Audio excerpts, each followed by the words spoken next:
Dunia pendidikan berubah kembali. Setelah Mas Nadiem berhenti sebagai Menteri Pendidikan, ada Prof. Abdul Mukti. Ujian nasional berwacana hidup kembali.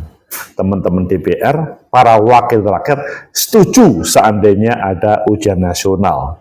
Alasannya, karena beberapa perguruan tinggi di luar negeri tidak menerima yang tanpa UN. Bagaimana menurut kalian? Apakah ini pertanda kembali lagi ke titik nol, atau sebetulnya ini yang menjadi kemajuan? Bagaimana menurut kalian? Menurut analisis saya,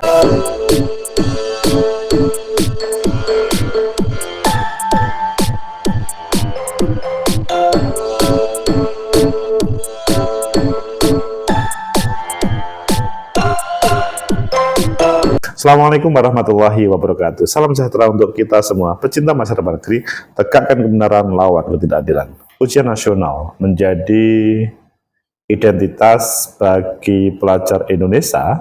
Apakah dia mempunyai kelayaan melanjutkan ke perguruan tinggi atau tidak? Tetapi pada waktu Merdeka Belajar dihilangkan, karena bahasanya Merdeka Belajar itu membelenggu para pelajar. Lebih baik tidak ada UN, tidak ada UN-UNan, pokoknya bisa masuk ke perguruan tinggi.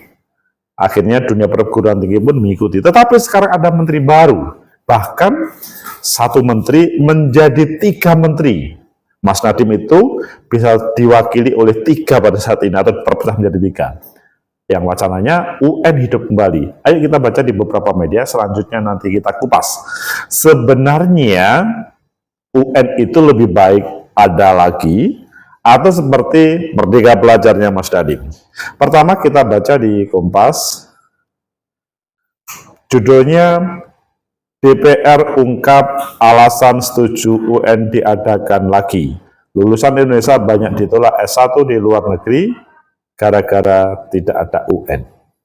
Kemudian yang kedua adalah di Kompas juga, pemerintah masih kaji penerapan kembali ujian nasional. Memang pada waktu dilantik sebagai menteri, Prof. Mukti Fajar,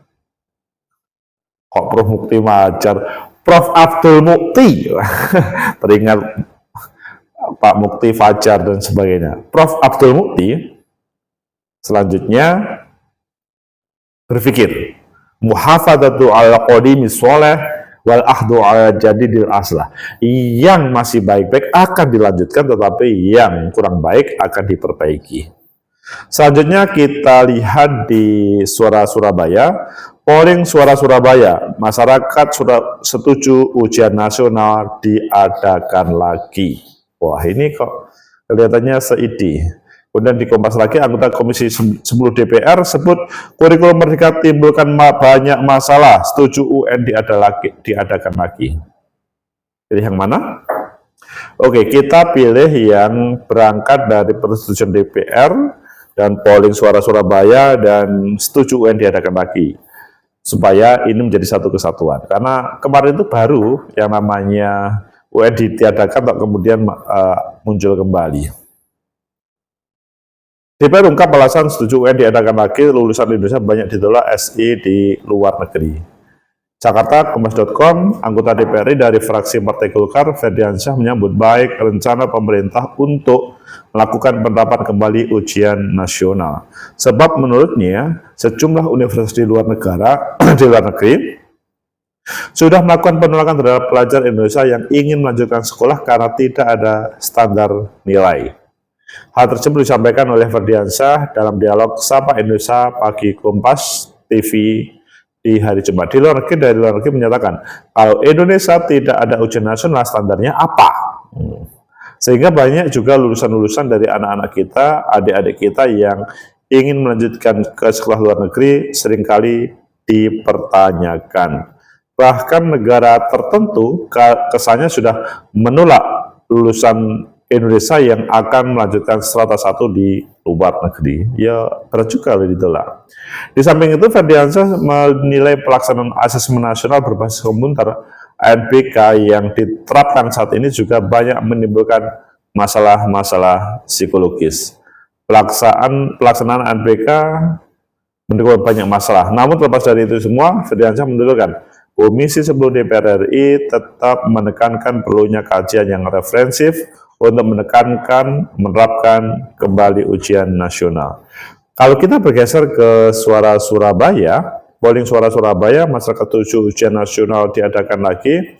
Ini menunjukkan bahwa di data Gatekeeper 65% itu setuju untuk diadakan lagi. Kalau di data Instagram 72%. Jadi intinya lebih baik UN diadakan kembali karena ya ini aspirasi langsung dari para pendengar Suara Surabaya yang paling famous di Surabaya atau Indonesia Timur. Selanjutnya di Kompas TV, anggota Komisi 10 DPR sebut kurikulum Merdeka timbulkan banyak masalah, setuju UN diadakan lagi. Ini lanjutan dari Firdiansyah tadi. Pecinta masa depan negeri, tegakkan kebenaran, lawan ketidakadilan. Itulah yang terjadi di ujian nasional, anggota DPR, dan bahkan yang ada di Suara Surabaya langsung bersama para pendengar. Dan kalau kita detilkan lagi, misalkan di Suara Surabaya, itu dijelaskan Abdul Mukti Mendik Menengah tengah mengkaji kemungkinan penerapan kembali ujian nasional yang dihapus oleh Mas Nadiem saat Mendikbudristek. Dukungan dan penolakan kembali muncul. Federasi Serikat Guru Indonesia FSGI, bukan PGRI, FSGI menolak UN, menganggapnya pemicu stres bagi siswa dan berpotensi menimbulkan kecurangan karena dijadikan penentu kelulusan. Selain itu, dianggap tidak efektif untuk evaluasi pendidikan atau seleksi penerimaan siswa baru. Sebaliknya, Persatuan Guru Republik Indonesia, wah itu beda kan, federasi dan persatuan. Ada kan Serikat Guru, kalau ini Persatuan Guru Republik Indonesia mendukung UN dan menganggapnya penting untuk menetapkan kualitas pendidikan nasional dan mengevaluasi sejauh mana tujuan pendidikan tercapai. Pecinta masa depan negeri, tegakkan kebenaran, lawan ketidakadilan. FSGI, Federasi Serikat Guru Indonesia, dan PGRI, Persatuan Guru Republik Indonesia yang berbeda. 72%, 65% dibanding dengan 28 sama 35% di media. Maksudnya hasil polling. Bagaimana menurut kalian? Apakah memang nanti Prof. Abdul Mukti akan mengubah menjadi UN kembali atau tetap melanjutkan yang namanya produknya Mas Nadiem Makarim, yaitu bagaimana dilaksanakan ujian seperti kemarin tanpa harus UN. Bahasanya itu sistemnya cukup ya kelulusan saja, tidak harus UN.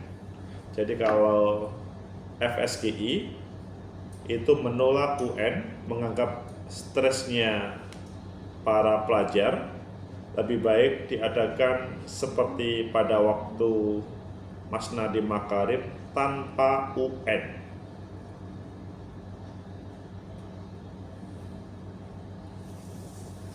Cukup evaluasi biasa saja. Bagaimana menurut kalian? Menurut analisis saya pertama,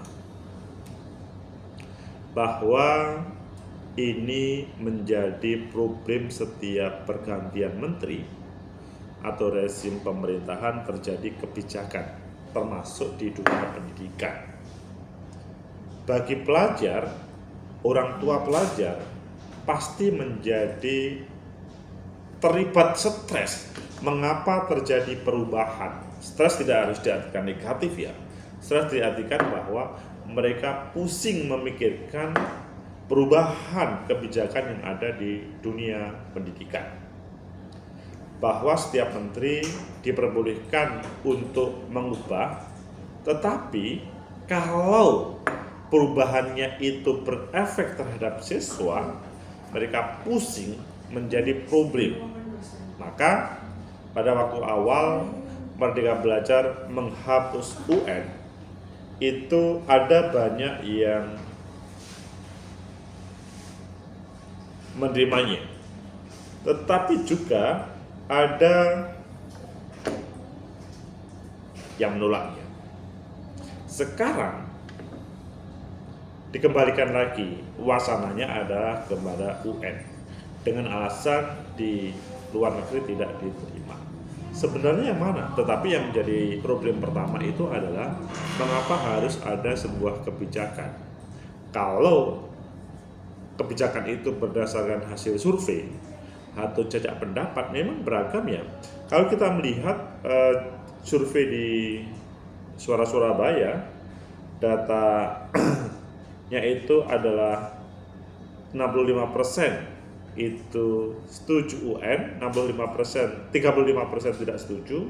Ini data Gatekeeper, dan 72% setuju, 28% tidak setuju, data Instagramnya Suara Surabaya. Ini menunjukkan bahwa ada semacam protes dari masyarakat, baik guru ataupun orang tua ataupun pelajar sendiri terkait dengan pelaksanaan UN. Maksudnya mereka merasa kehausan terhadap keberadaan UN sebagai simbol kelulusan. Bagi mereka yang tidak mau terstruktur, maka UN menjadi problem, bahkan ya itu menghambat terkait dengan kelulusan atau seseorang masuk ke perguruan tinggi. Nah, di sini kembali kepada mengapa sih harus terjadi perubahan para menteri tersebut? Mengapa terjadi perubahan? Padahal kalau kita melihat ya, keberadaan rezim Pak Jokowi sama rezimnya Pak Prabowo itu kan berbicara pemerintahan kan berlangsung. Seharusnya berlangsung. Tetapi mengapa ini berani Prof. Abdul Mukti berani untuk menghadirkan stres kembali? Karena memang itu adalah jawaban. Maksudnya pada suasana non-UN kemarin itu ada kegalauan banyak orang terkait dengan hal itu, sehingga perubahan kebijakan itu adalah hal yang normal karena memang masing-masing menginginkan terbaik untuk pemerintahannya. Yang kedua, apakah betul UN akan ada kembali? Melihat dari wacananya itu iya.